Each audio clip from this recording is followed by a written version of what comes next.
आज बनारस के किसी भी व्यक्ति से आप पूछ सकते हैं कि कितनी ट्रेनें और हिंदुस्तान के किस शहर को जोड़ने वाली ट्रेनें काशी में चलती हैं, तो शायद कोई संख्या आपको न बता पाए। शानदार ट्रेनें, शानदार स्टेशन। आज हमारे आपके स्टेशन भी जो है वो एयरपोर्ट के टर्मिनल को भी मात करते हैं। इतने शानदार हमारे जो बनारस स्टेशन को आप देखिएगा तो आप चमत्कृत हो जाएगा। तो ये परिवर्तन है, काशी हर क्षण बदल रही। जब भी आते हैं, अभी सबसे रिसेंट आपको बताऊं, अभी 25 हजार करोड़ रुपए के 2 कॉरिडोर काशी को मिले हैं। अतीत में मैंने कहा कि महामना जैसा 2 कैंसर इंस्टीट्यूट, महामना और भाभा एटॉमिक रिसर्च इंस्टीट्यूट का लहरतारा, वो काशी के लिए, कैंसर के रोगियों के लिए बहुत बड़ा, पूरे पूर्वांचल के लिए। अभी जो कॉरिडोर मिला है, उस कॉरिडोर को बरना कॉरिडोर और गंगा कॉरिडोर का नाम दिया। 46 किलोमीटर से ज्यादा का ये दोनों कॉरिडोर काशी में बनेगा।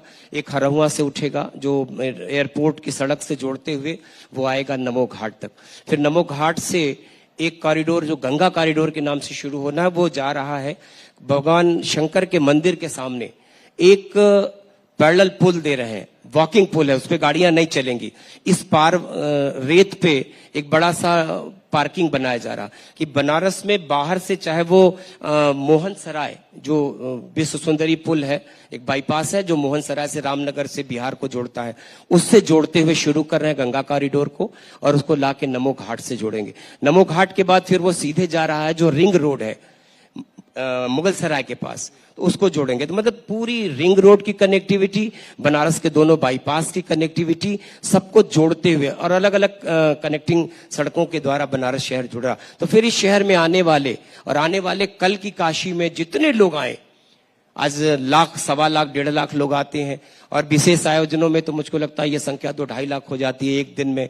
तो उन सबको देखते हुए भविष्य की काशी को तैयार करने के लिए ये दोनों कॉरिडोर 25 हजार करोड़ रुपया, अब तक करीब 58 हजार करोड़ रुपए से ज्यादा की परियोजनाएं काशी में बन रही हैं, बन चुकी हैं। ये 25 हजार करोड़ रुपया आप उसमें और जोड़ सकते हैं। तो मैंने कहा काशी के लोग जो ख्वाब भी देखते होंगे, तो अगली विजिट में मुझको लगता है कि प्रधानमंत्री जी उन सबके मन की बात जो जानते हैं, तो काशी के लोगों को वो चीजें फिर उनको इंटरनेशनल एयरपोर्ट, क्रिकेट का इंटरनेशनल एयरपोर्ट, सिगरा स्टेडियम, आपने कभी पुराने सिगरा स्टेडियम, संपूर्णानंद खेल स्टेडियम उसको कहते थे, अगर आपने उसको देखा होगा, वर्तमान का एक बहुत ही एडवांस, जिसमें तमाम अंतर जो इंडोर गेम होते हैं, जो आउटडोर गेम है, सबके लिए बड़ा शानदार स्टेडियम। बनारस के जितने पार्क थे उन सबको अंडरग्राउंड पार्किंग बनाते हुए ऊपर खूबसूरत पार्क कर दिया। मतलब मैंने कहा ना कि हम लोग बोलते बोलते थक जाते हैं, बताते बताते थक जाते हैं कि काशी को कितना मिला है। और मिलना तो काशी के लोग जो सोच पाते, एक आपको यकीन करिए कि एक कभी पुराने दौर में हमारे यहाँ एक सड़क कैंटोनमेंट से होके गुजरती थी, जो बीएचयू के लोग थे वो कभी कैंटोनमेंट होके कचहरी आ जाते थे, बाद में रक्षा मंत्रालय ने उसको बंद कर दिया था, बरसों बंद रहा। प्रधानमंत्री जी ने उसमें 2 फ्लाईओवर्स के साथ उसको जोड़ा है, जो सेंट्रल जेल से लेके अब वो लहरतारा से जुड़ गया। उसके बाद से शहर का सारा बर्डन ट्रैफिक का डाइवर्ट हो चुका है। अब शहर के लोगों को कभी किसी को कोई कह दे कामाख्या जाम लगता हो, कोई कह दे रथ यात्रा जाम लगता हो, कोई कह दे सिगरा, अब कभी विशेष ऑकेजन को छोड़ दिया जाए, मौकों को छोड़ दिया जाए, तो काशी के शहरों पे बहुत बड़ा बर्डन जो था भीड़ का, यातायात का, वो डाइवर्ट हुआ है।